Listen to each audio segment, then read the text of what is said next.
जय श्री महाकाल। महादेव दरबार में आपका हार्दिक स्वागत है। एक बहुत ही मज़ेदार किस्सा आज मैं आपको सुनाने जा रहा हूँ। बहुत ही इंटरेस्टिंग है, शायद आपको बहुत मज़ा आए। आज से करीब 1.25 साल पहले की बात है। हमारे दरबार में हमारे परिचित की माता और उनकी सिस्टर आई हुई थी हमारे यहाँ पे। तो उनसे बातचीत हो गई थी कि वो आने वाले हैं इस पर्टिकुलर समय पे हमारे यहाँ पे। तो हम उनका इंतज़ार कर रहे थे। अचानक से गेट पे आवाज़ आई और मैंने नज़र मारा वहाँ पे। और मैंने देखा कि उनकी मदर गाड़ी से उतरी, उनकी सिस्टर गाड़ी से उतरी और उनके साथ जो आए हुए थे वो गाड़ी से उतरे। तो मैं अंदर बैठ गया आकर। उसके बाद सोफे में 3 सीटिंग वाला सोफा था। तो उनकी सिस्टर और उनकी मदर एकदम रिलैक्स होके उस सोफे पर बैठ गए। मुझे थोड़ा सा ऑकवर्ड लगा। उनके साथ जब तीसरा व्यक्ति आया हुआ है उसके लिए उन्होंने स्पेस ही नहीं दिया है सोफे में। मैंने उनको पूछा कि आपके साथ जो आए हुए हैं उनको भी बुला लीजिए। उन्होंने बोला कि और कोई नहीं आया साथ में। मैंने फिर पूछा कि अरे वो और कोई नहीं आया आपके साथ में। उन्होंने बोला नहीं, हम दोनों ही बस आए हैं। मैंने थर्ड टाइम फिर से पूछा उनसे, सच में आपके साथ और कोई नहीं आया है? उन्होंने बोला नहीं, और कोई नहीं आया, हम दो लोग ही आए हैं। उसके बाद कुछ पर्टिकुलर प्रॉब्लम्स उनको चल रही थी, फिजिकल प्रॉब्लम। कोरोना के बाद से कुछ इश्यूज, उनको फिजिकल इश्यूज हो रहे थे। उन चीज़ों को चर्चा करने के लिए वो आए हुए थे। वो सारी चीज़ों पे हमारी करीब 45 मिनट से लेके 1 घंटे तक हमारी बातचीत हुई। खुश हुए हमारी बातचीत से। हमने बताया कि उनकी बीमारी में, उनकी समस्या में हम उनकी क्या मदद कर पाएंगे। उसके बाद लास्ट में उन्होंने फिर से वो सवाल किया कि आपने क्यों पूछा कि आपके साथ और कोई आया है कि नहीं आया है। तो मैं मुस्कुरा दिया उस बात पर। उसके बाद मैंने उनको बताया कि मैं आपकी कार से 3 लोगों को उतरते हुए देखा है। तो इस बात पे वो बहुत शौक हुए। उन्होंने पूछा तो थर्ड कौन व्यक्ति था। मैंने बताया कि थर्ड नंबर पे जो गाड़ी से उतरे वो कोई स्पिरिट थी, कोई आत्मा थी। तो वो लोग बहुत शॉक हुए। मैं उस शक्ति को इतना क्लियर देख पाया उस समय पे कि मुझे एहसास ही नहीं था कि मैं जिसे देख रहा हूँ वो जीवित नहीं है, वो मर चुके हैं। मुझे इतना क्लियरिटी था उस बात को लेकर, उन चीज़ों को लेकर, कि मैंने उनका पूरा डिस्क्रिप्शन दिया कि वो 55 to 60 प्लस एज के थे।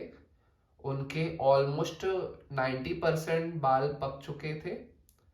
और वो जितना कंफर्टेबल होके आप लोगों के साथ गाड़ी में बैठी हुई थी, जितने आराम से वो आप लोगों के साथ गाड़ी से उतरी, इस बात से मुझे समझ आया कि वो जो भी शक्ति है आप लोगों को परेशान करने के लिए या आप लोगों को सताने के लिए नहीं आई है। और कहीं ना कहीं उनको आपसे अटैचमेंट है, इसलिए इतना रिलैक्स होके आप लोगों के साथ में थी। तो डेफिनेटली उनका इंटेंशन आपको नुकसान पहुंचाने का नहीं है। पर चूंकि हमारा घर, हमारा दरबार में प्रॉपर बंधन किया हुआ है, बंधित है, इसीलिए वो शक्ति उस रेखा के अंदर प्रवेश नहीं कर पाई। तो वो जो सारा डिस्क्रिप्शन मैंने उनको दिया, तब जाके एंड में उन्होंने बताया कि मैं अपनी मरी हुई नानी को महसूस करती हूँ। और मुझे एहसास होता है कि मेरी नानी है, मेरे साथ है। और कभी कुछ अप एंड डाउन अगर होता है लाइफ में तो वो सपोर्ट कर देती हैं। और हम कुछ समय पहले और किसी एस्ट्रोलॉजर के पास गए हुए थे, तो उन्होंने कुछ क्रिया की थी या कुछ ऐसा रिचुअल उन्होंने किया था ताकि वो जो मेरी नानी की आत्मा है वो मेरा साथ छोड़ दे। पर मुझे बहुत बुरा लगा था क्योंकि मैं अपनी नानी से बहुत क्लोज थी। तो मैं चाहती थी कि मेरी नानी हमेशा मेरे साथ रहे। तो उनको बहुत अच्छा लगा ये जानकर कि उनकी नानी अभी भी उनके साथ है, उनसे अलग नहीं है। ये कुछ ऐसी स्टोरी थी कि हम पहली बार उस व्यक्ति से मुलाकात हमारी हुई, हमारे साथी की सिस्टर से। और इतना सारा मेमोरी हो गया। और ये one of the unique case या एक ऐसी अनफॉरगेटेबल मेमोरी आप बोल सकते हैं जिसको हम याद करते हैं, जिसके बारे में सोचते हैं और खुश होते हैं। बहुत सारी बातचीत लोग करते हैं आत्माओं के बारे में, भूत प्रेत के बारे में, पर दिक्कत की बात यह है कि भूत प्रेत और आत्माएं वैसे भी नहीं दिखती जैसा हमें बॉलीवुड की या हॉलीवुड की मूवीज में वैम्पायर जैसा या और कुछ दिखाया जाता है। वो एक तरह की एनर्जी है जिनका एक आभा मंडल होता है, जो अच्छी शक्तियां होती है, डिवाइन एनर्जीज होती है, उनका जो आउटलाइन होता है वो हल्के रंग का होता है, वाइट। किसी के पुण्य बहुत ज्यादा है, बहुत अच्छे कर्म है, तो और लाइट कलर के उनका आउटलाइन होता है। जिनका आभा मंडल और कमजोर है, जो बुरे लोग हैं, बुरी शक्तियां हैं, उनका आउटलाइन काले रंग का होता है। और तो जो स्पिरिट्स होती हैं, आत्माएं होती है, वो वैसे ही दिखती हैं। अब अगेन एक बात आती है कि इस दुनिया में भी हर किसी की डिवाइन एनर्जी सेम नहीं है। कुछ लोग अपने स्पिरिचुअल लाइफ में बहुत मेहनत करते हैं, तो वो एक अलग डिवाइनिटी को, अलग पावर्स को महसूस करते हैं और उन पावर्स का इस्तेमाल कर पाते हैं। सेम वैसे ही जो उस यूनिवर्स की एनर्जीज है, उसमें भी कुछ लोग मृत्यु से पहले जिन्होंने कुछ अच्छे कर्म किए हैं या कुछ तंत्रास पे काम किया है, कुछ चीजों को सिद्ध किया है, उस बेसिस पे मृत्यु के बाद भी उनके पास कुछ पावर्स और कुछ शक्तियां होती है जिसपे वो काम कर पाते हैं।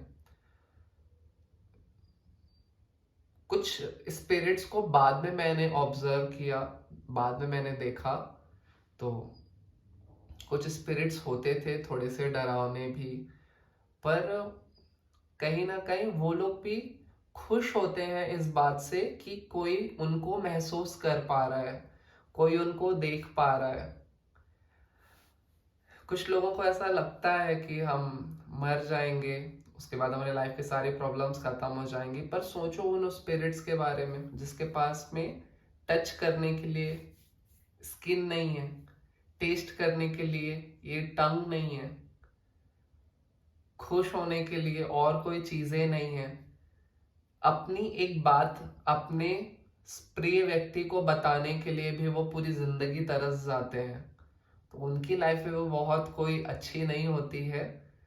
हम इसी जिंदगी में मेहनत करके अपनी लाइफ की सारी प्रॉब्लम से ओवरकम कर सकते हैं।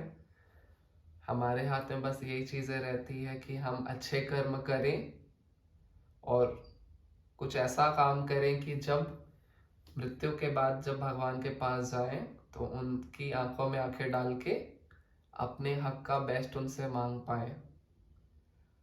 यहाँ से भागकर हम कुछ बहुत अच्छा नहीं कर रहे हैं,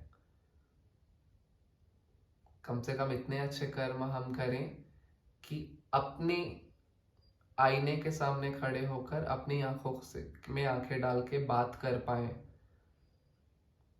एक समय ऐसा आता है लोगों के जीवन पे जब उनकी अंतरात्मा उनको गाइड करती है कि ये अच्छा है, ये बुरा है। हम क्या करते हैं, अपनी अंतरात्मा की आवाज को दबाते जाते हैं, दबाते जाते हैं, और नास्तिकतावादी विचारधारा रखने लगते हैं कि कोई हमें देख नहीं रहा है, कोई हमें समझ नहीं रहा है, कोई फर्क नहीं पड़ता हम अच्छा काम करें या बुरा काम करें। ये सब चीजें भी ठीक है, पर अगेन एक समय ऐसा आता है हमारे लाइफ में, हमारे लाइफ में नहीं, उन क्रिमिनल्स की लाइफ में, जब उनकी अंतरात्मा भी उनको निगेटिव गाइड करने लग जाती है कि इसको मार डाल, यही सही है उसके लिए, इसको सजा दे। ये सबसे बुरा समय होता है, सबसे बुरा वक्त होता है कि उनकी अंतरात्मा भी मलिन हो चुकी होती है, वो भी निगेटिव गाइड करने लग जाती है। धर्म सिर्फ ये नहीं होता हिंदू मुस्लिम सिख ईसाई, जितना मैंने समझा है, जितना मैंने जाना है, धर्म हमें डिसिप्लिन सिखाता है, धर्म हमें अच्छे काम करने के लिए प्रेरित करता है, धर्म हमें नैतिकता पर चलने के लिए मार्गदर्शन देता है। तो धर्म कोई बुरी चीज नहीं है अगर हम इसे सही वे पे, सही मैनर पर लेकर चलें, अच्छे कर्म करें और यूनिवर्स से जो हमारे लिए सबसे बेस्ट है वो हम यूनिवर्स से मांगे। जय